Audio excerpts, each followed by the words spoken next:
Good morning, everybody. It's Martin, the sales strategist, coming to you live again from Melbourne.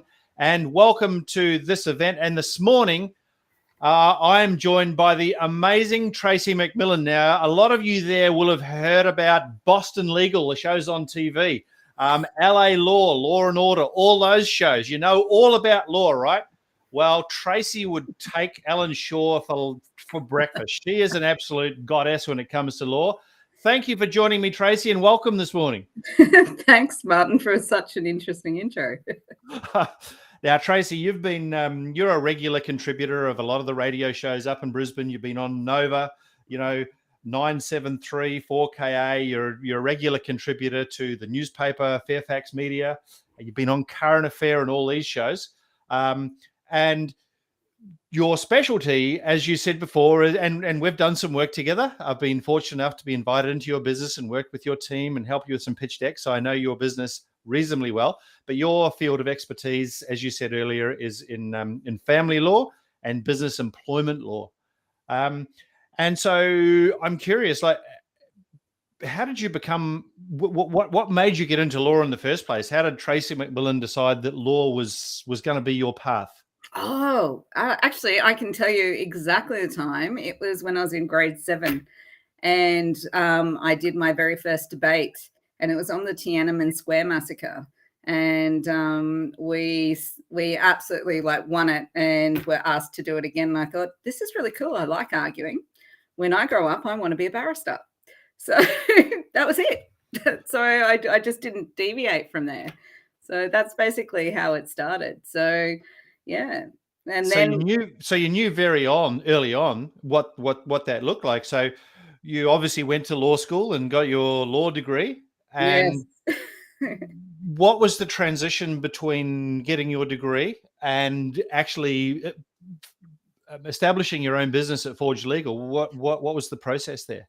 Well, actually, so when I went through, I did things a little bit backwards. So I got admitted as a barrister, and then I got admitted as a solicitor, and then I actually graduated law school. So I sort of did things a little bit backwards.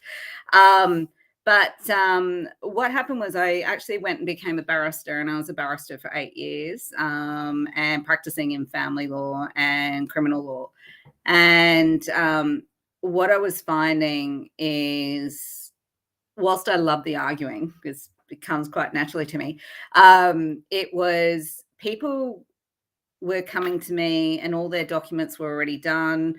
All of basically the matter was already set to either win or lose at that point. And I remember looking at all of these matters that I used to run and think, okay, I wouldn't have run it this way. People haven't thought outside of the box here. What about this? What about that? And you realize partway into your career, when you get rid of the ego of, hey, cool, look at me, I'm a barrister, you realize that all the work about how helping people and getting them through what is a horrendous process is actually done before you hit court.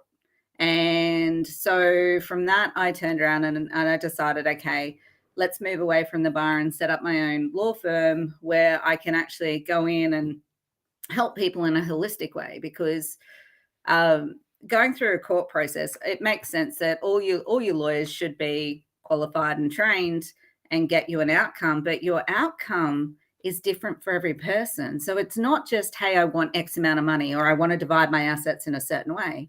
There's reasons for what you're wanting.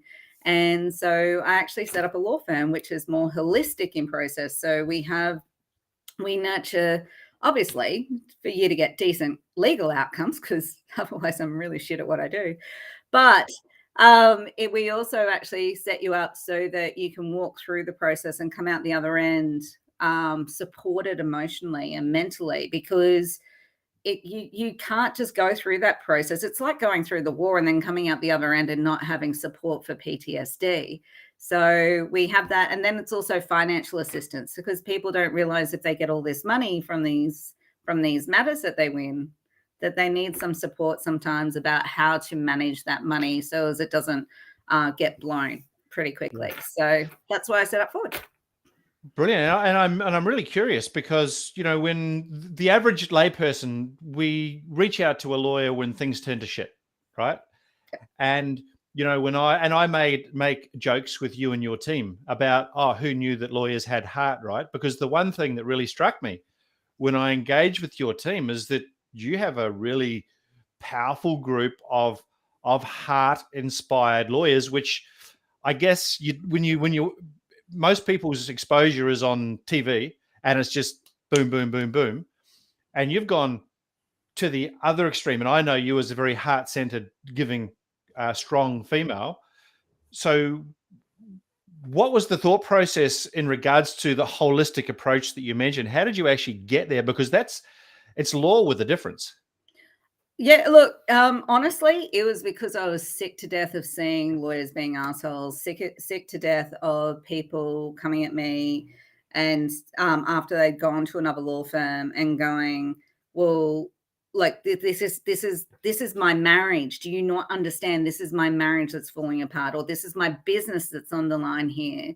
And it seemed like when I looked around the entire legal fraternity, it was the same in every law firm. Like nobody seems to give a crap about what's going on for these people mentally and emotionally. And one of the things that just really I just didn't understand is why wouldn't you focus on healing the person, not just getting them an outcome? Because I've had some massive, beautiful wins in my time. And like they always say, you're never a lawyer until you've won an unwinnable win and lost an unlosable case. I've been around long enough to have both of those. But yeah, I preferred my unwinnable win over my unlosable loss. But what I noticed in all of those and all of those wins and all of that, at the end of the day, I could win my client $1 million. But if they haven't had or got from the process what it is that's really the drive for them, which might be something like, I want to feel heard. I want to acknowledge the wrong that was done to me. If you don't get any of those things from the process, doesn't matter how much money you receive, they will be bitter, they will not be happy, and they will struggle to move on. So it is about, for me, it's about making sure that they can actually come through the process and have that support and that nurture. And in my view, if lawyers are out there and they're not doing that, then frankly, I think, well, you're really not providing your clients the service that they're actually needing as opposed to what they're wanting. And we're not meant to be just mouthpieces, although sometimes it feels like lawyers can very much be like that. Yeah, right. Well, as you've mentioned a few times, lawyers are paid to argue. That's what you guys do. It's paid to be a living, and it's interesting that it's a combat sport because you're always competing against somebody, and you're competing against the lawyer of the competitor to your customer, right? Yep. But in family law and business law, but let's just look at family law to start with. 50% of marriages, unfortunately, result in divorce, and these days, what would be the biggest issue that you see that people don't take care of when their marriages dissolve? Like, what would one piece of advice be to people out there at the moment? Only one. Jesus. Okay. One piece of advice is don't sweat the small stuff, and don't I would be saying focus on the outcome about moving forward. Don't get litigious and don't get into the argument. Like if you think that going to court, the amount of times, I'm going to deviate, the amount of times I've heard people saying, right, I'm going to take you to the family court and I'm going to get everything. You go, well, that's great. But you know what? You're not going to get everything. I'm going to get a big chunk of that. Because the family court system is completely and utterly broken. And that's me being very politically correct for saying it's completely stuffed up. And if you think going there is going to resolve your issues, think that it's going to understand that going through this process when you're arguing is going to cost you a minimum of $100,000. And any lawyer who says that it's not is either A, not doing what the law requires of them to do, or B, is doing a half-assed job, right? Yeah, so I'm sorry, but the family court is broken. Stay the hell away from it. Try and get it resolved, and realize that at the end of the day, these are good people who are going through their worst possible time, whether it's both sides, and people are going through a grieving process, and that takes time. So, and it's charged with emotion. It's charged with blame, denial, all these other things that are going on that we understand very well. It's it's supercharged with that, and I guess you guys are trying to arbiter. You and your fellow lawyer from the other side are trying to be arbiters of this bundle of emotions and anger and hurt that's going on as well. So that's got to be challenging. Look, it is. It's funny. I actually, I'm very selective about the clients that I allow to come into my firm, because you need to basically want this over by yesterday. If you're here to use lawyers as a weapon, I'm not the lawyer for you. There's enough pricks out there who'll happily represent you. That's not me. But if you're actually wanting to move on and get a healthy separation, because then absolutely we'll work through that process, and I'll be able to get you through and navigate you through that grieving process. But what people tend to forget is, you might be hurting, and your ex-partner might be hurting, but if you've got children in it, I promise you, your children are going to be hurting 100 times more than what you are. And it's amazing the amount of people who focus on what they're feeling and have a tendency to forget what their kids are going through at that process, which is it's normal, because you get into your little pity party. We all do it. I'm really good at my own pity parties. But at some point you got to realize there is a bigger stake here, and it's not just about the money that you think you're going to take away. Yeah, that's gold. That's valuable. That's really valuable advice. And having been through a divorce twice, it's great advice. Thankfully, neither of mine were very confrontational, which is great. So we're able to do what you suggested and kind of work it all out, which is awesome. But it's kind of the exception to the rule, right? But at the end of the day, the kids come first, because there's usually kids involved. Yep. And so how do you articulate that to your customers, to your clients? Usually with a really nice, solid metaphorical slap across the face and say, pull your head in. It's called tough love. No, it's what I do is, the process I run through is always trying to bring them, when someone comes in and sees me, the very first thing is I say, what are the 3 things you want to take away from this process?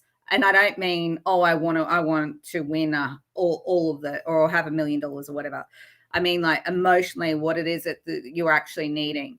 And when we're going through that, one of those, if it's in relation to children, then I will usually, there's something there that I'll tie it back to the children, saying, well, how are you feeling? How are your children feeling? And how is this process helping? Because this is a long process, but like, I mean, we're talking about family law, and obviously you've got business law in relation to it. And in some ways, business law disputes can actually go longer than a family law dispute.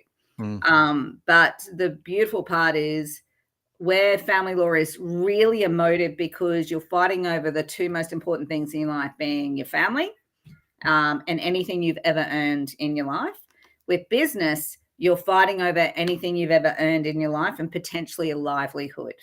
So so with business issues, usually they're more commercial minded, but the process is really long. And if you bring a matter to court, have you heard it's the principle of the matter? Mm-hmm. You know that saying? Right. Okay.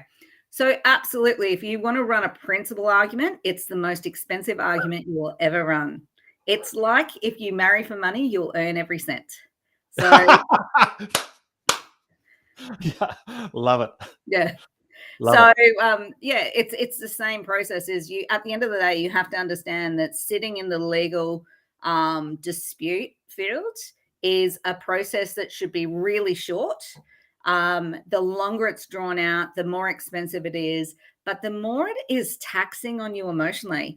And I will say to you, I actually have never been divorced, not yet. He's still in good state. So we'll wait and see what he does. You're a good arguer, that's why. I don't think my husband would be going. But in terms of business, I've actually been through a business dispute myself. And I will tell you the intensity of those emotions, whether it is your business on the line or whether it's your family on the line. Honestly, there is just, you can't explain it for anybody who's never been through it before.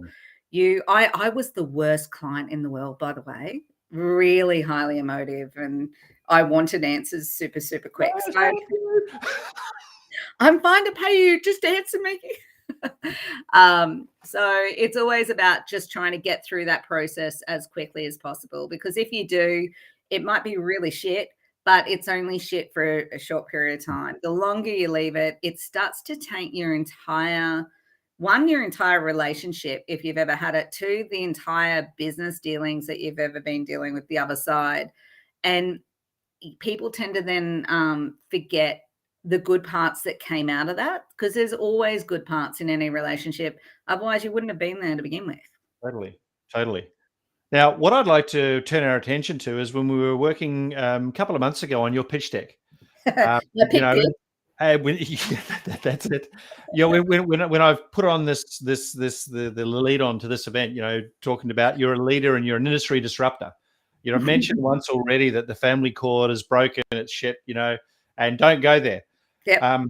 And when we were working on the pitch deck, your heart really shone through, because you've got a passion. You've got a real passion, which is a passion that you intend to take to the world. And I'm just really interested in you sharing this concept with our viewers and how it all came about. Yeah. Okay. Well, if I get too emotive, just rein me in, because I get very emotive about this, don't I? Every time. You're fine. Yeah. Okay. So what I've done is I've created a business called No Lawyers. And I could have come up with a better name, but I thought it was exactly what it was. And what it is a platform where people can go on and do their own court documents and negotiate their own. At the moment, it's just in relation to family law, but it will be my big, hairy, audacious goal is it'll go across all fields. But what it is you can negotiate your property settlement or your asset division or your custody arrangements yourselves without the need of engaging lawyers. So drop lawyers to the side. So and then you can do it yourself. So it's all in a way that a judge is going to look at, say, yeah, okay, these are legally written. They comply with what we would normally do. And then you can send it off yourself without needing to engage a lawyer at all if you choose. I mean, so why would a lawyer come up with a business model which excludes lawyers? Number one, you're going to have a lot of people throwing darts at your photograph in their lawyer boardrooms, and number two, you're actually potentially doing yourself out of business. So why would you come up with a system which doesn't require lawyers? Yeah. So the reason for that is really simple. Well, it's long, and I get really fiery about it. But basically, when people ring up me and want legal services, etc., I am turning away about 60% of those people solely because they can't afford legal fees. Now, that doesn't mean, by the way, that I charge like astronomical fees or anything like that. The fact is people can't actually afford legal fees. And then you've got the other end of the spectrum when you go, oh, she'll be right, they'll go to legal aid. Well, legal aid have had their funding cut to a point where they're not actually funding that many people. And law firms are refusing to do legal aid work because it just doesn't pay enough. It doesn't actually cover the outgoings for a lawyer to do it. So what's happened is we've been left with this massive hole of people who are now self-representing. And they're fucking it up in such a bad way that because they don't know how to do the legal process and they don't know the rules of evidence. Oh my God, not even half the family lawyers in the world know the rules of evidence. But because they're meant to know that, and that, remembering that's a 5-year law degree for someone to be able to come out and say, let me show you how to go through that process. These people are stumbling through it themselves with not a bloody clue in the world. And to give you an idea of how much that's increased in time, when I first started as a lawyer, so when I was a barrister, many, many grey hairs ago that I've covered up really nicely, by the way, there was, and this is like over 20 years ago, there was literally, the stats were not even 1 to 2%. It was a rarity to ever see anybody represent themselves in court. And if you did, you'd be like, whoa, what are you doing here? No, you don't come here. Because people could afford the legal fees and the process was super quick. You could come out of there and get orders and everything really, really done really fast. Speed forward 20 years. We are now up to if the last time I checked, the stats were between 35 to 40% of people were self-representing in the family court system. Wow. Which is insane. These are people who have no support behind them. No one is showing them what to do. You've got lawyers who, on the other side, if you go, oh, she'll be right, that'll be a slam dunk. What happens is it's stalling the whole legal process. Judges are taking longer to try and explain to people what they've got to do when they don't have a clue. They're filing documents which are just crap. And then the judge has got to try and siphon out of that the evidence that they can use. They usually can't get it. And if you haven't done it properly, then regardless of whether a judge wants to make orders in your favor or not, they can't, because otherwise they'll get appealed. And it's racking up costs and it's slowing down the system. So now something which normally took us no more than about 6 months on average to get through the family court process, it is now taking 3 years on an average. And it's the fees, the difference in fees would have been somewhere which was about $20,000, possibly $50 on a more complicated matter, is now a minimum of $100, up to $300,000 to $500,000. So no offense, as much as I love to have their money, I just want to say, no, I'm just going to say that's fucked. I'm sorry, that's absolutely mental, because it means that's a house. I mean, maybe not a house in Sydney, but that's a house in Brisbane, and I just don't see how any relationship breakdown should result in basically. And that, by the way, that's just for one person. So remember, there's 2 people to a relationship. So that's double. So that you're talking about in complicated matters up to $1 million. And in a non-complicated one, that's like half of a house, or at least a massive deposit, or something that should be going back into your family or into your children or your future. So I get really angry and really frustrated at that. So in a nutshell, yes, I'm pissing off a lot of lawyers. I'm fine. I'll do that with a smile on my face, because at the end of the day, they were never your clientele to begin with, because they can't afford lawyers. They can't pay you what they don't have. Yeah, so you're actually trying to, raise up and give a hand to the people that could perhaps never afford a lawyer anyway.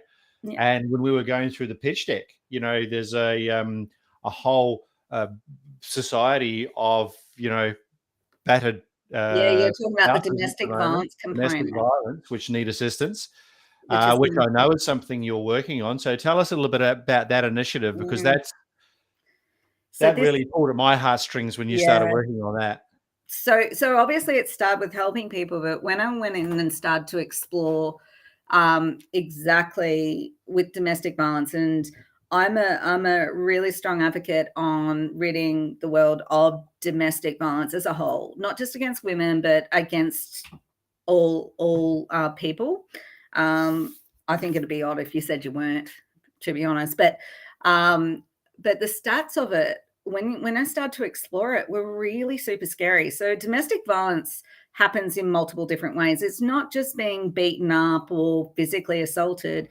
Domestic violence is, you might have heard, coercive control, which is usually, I like to explain it like manipulation, mental, like it's doing your head in, it's playing tricks and mind games, gaslighting, that type of thing. But it's also emotional, and all of those things, so physical, emotional, coercive control, those types of domestic violence cease, or at least in theory cease, when you separate from somebody. But the one that doesn't stop, in fact, enhances, is economic abuse. So economic abuse is things like, no, you can't have money. You've got to tell me how much money you've spent on groceries this week.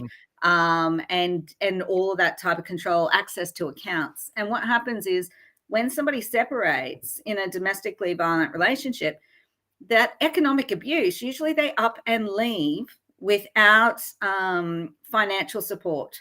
And they just run because they're running because they go, well, I've got to save myself, save the children, that type of thing. Understandable.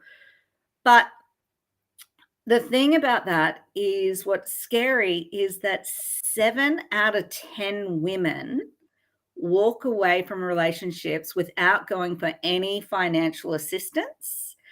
And like that's huge. That's So what you're saying is 70% of females that get themselves physically out of a domestically violent relationship, then I assume they just don't have the courage or the appetite to go back again because they know what's going to happen for the money.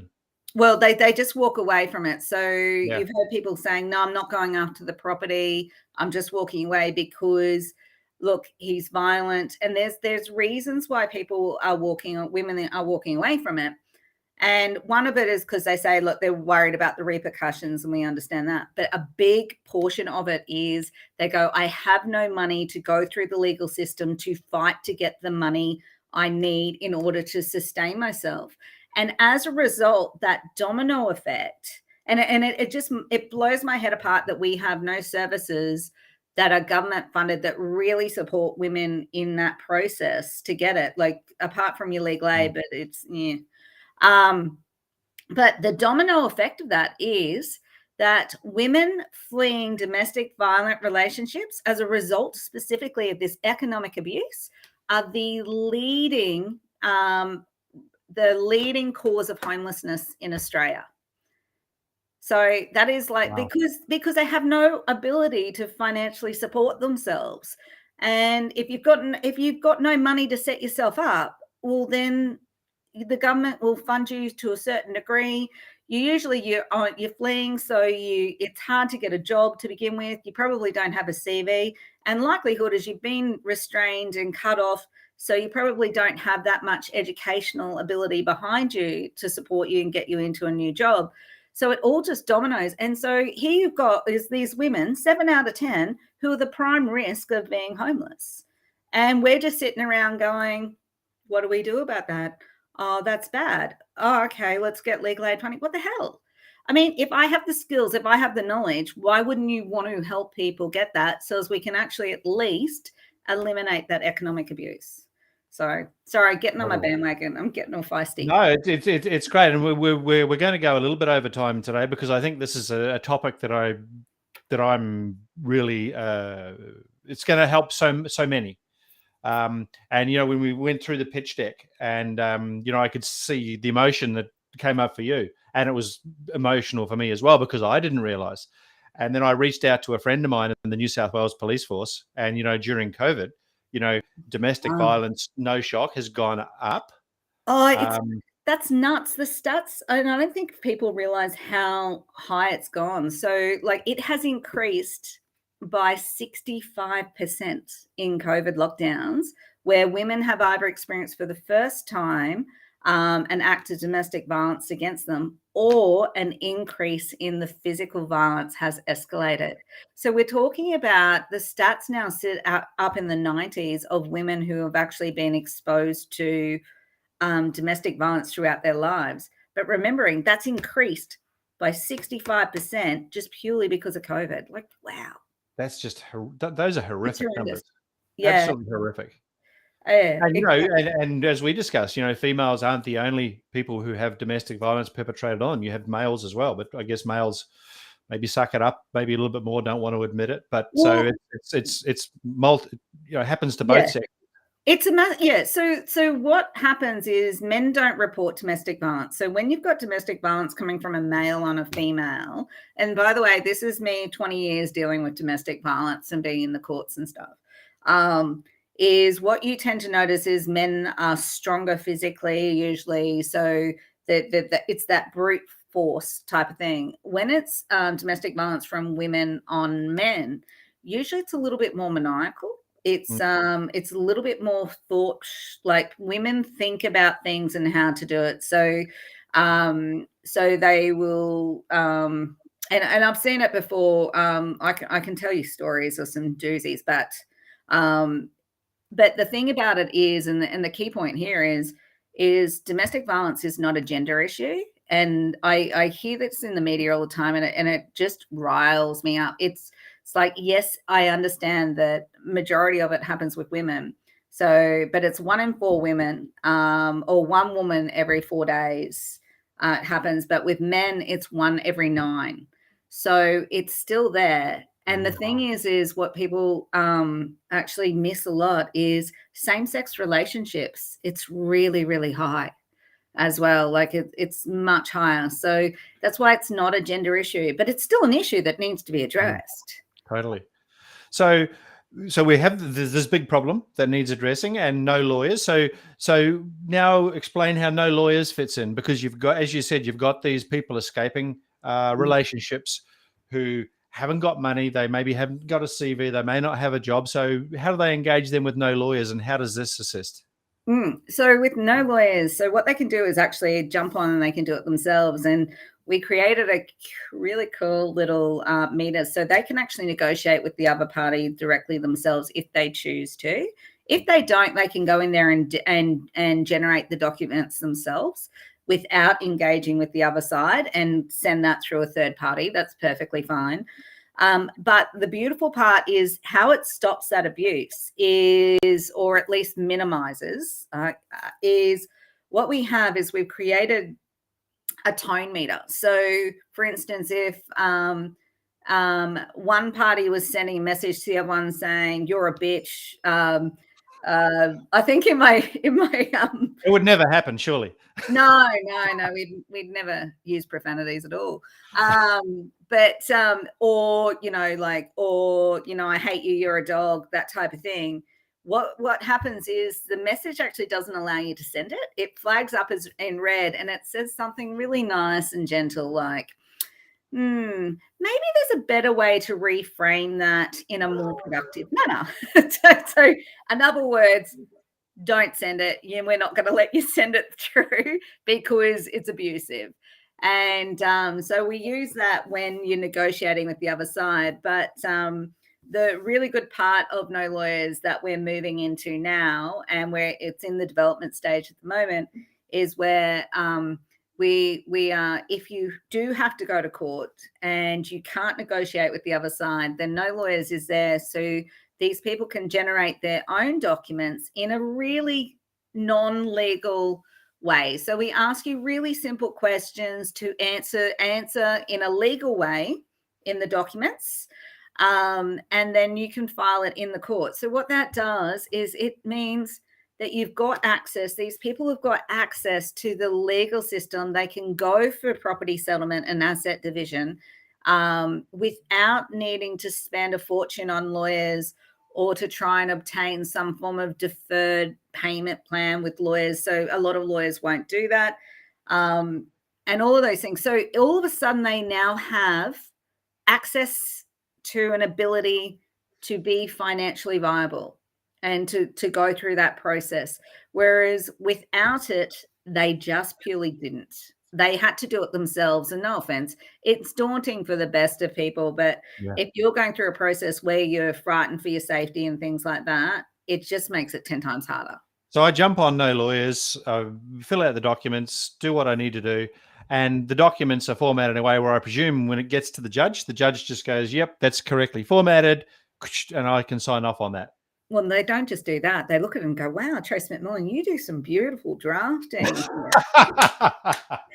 No, look, it is, because the documents you're using are the documents that I actually create every day. So they're written in the way, if someone was handing me over $10,000, would be drafted in exactly the same way. So, yeah, so they will. The judge will look at them and go, wow, these are what we call Rolls-Royce orders. Fantastic. Well, we have done overtime, but I think it's been worthwhile. But Tracey, so anyone that may have questions about family law, maybe they're going through a family law issue right now, how do they get in contact with you? The other thing would be, how would someone engage with no lawyers? So that's simply just going to nolawyers.com.au. So that's where you have That's where you actually can jump on and sign up, and it'll run you through the process. It's really easy. And I love feedback because of, we're developing all the time and we've got massive dreams and big, big goals. So I always love the feedback. And you can connect on there, and there is support, and we have people on chat who can communicate and work with you through the process if you need to, but it's pretty simple. But otherwise, if you want to talk to me specifically, then contact me at forgelegal.net. Is a good one, or our family law website, which is Queensland Family Law Practice as well. So multiple different areas, too many things, but yeah. So I think it's our phone number is 13000 Forge. 13000 Forge. Got it. And you guys are based up on the Gold Coast, is that, or Brisbane, aren't you? Brisbane, but we represent everybody everywhere. Perfect. And so everybody, if you have a family law issue, have questions, want to engage with no lawyers, let me give you the tip. As Chris Connolly says, this lady is a hero, and she absolutely is. She's an absolute champion when it comes to family law, helping people, business law, employment law. So if you've got any questions, any issues that you may have at the moment, reach out to the team. They are very much a group of heart-based lawyers. Thank you very much, Chris, for putting it up. There it is, 13,000 Forge. Love it when you get involved. Tracey, appreciate your time this morning. And from my sales heart to yours, just remember, everybody, a sales fit business is a healthy business. And Tracey, we'll see you soon. Thanks, Martin. Bye, everyone.